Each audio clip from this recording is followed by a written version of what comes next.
সবাইকে, সবাই কেমন আছেন? আশা করি ভালো আছেন।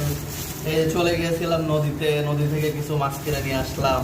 এই দেখেন এখন এটা লাফাইতেছে কেমন করে।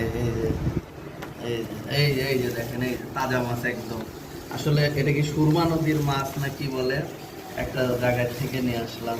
ম্যাক্সিমাম মাছই লাফাচ্ছে, দেখেন একদম। আমি এই মাছটা কাটতে পারবো না, অসম্ভব, আমি পারবো না। হ্যাঁ, একদম তাজা মাছ দেখেন।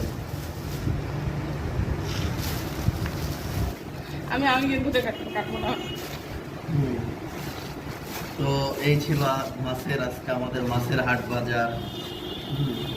মোটামুটি মাছ সবই তাজা আছে, কিন্তু যেহেতু মাছ আলা এগুলো বলে জাল দিয়ে ধরছে, এই জন্য দুষ্টামি করে কিছু আমাদের নষ্ট মাছও ঢুকাই দিচ্ছে। যাক, ব্যাপার না, সিলেটের মানুষ এভাবেই আমাদের ঠকায় আর আমরা এভাবেই ঠকতে থাকি। আল্লাহ হাফেজ।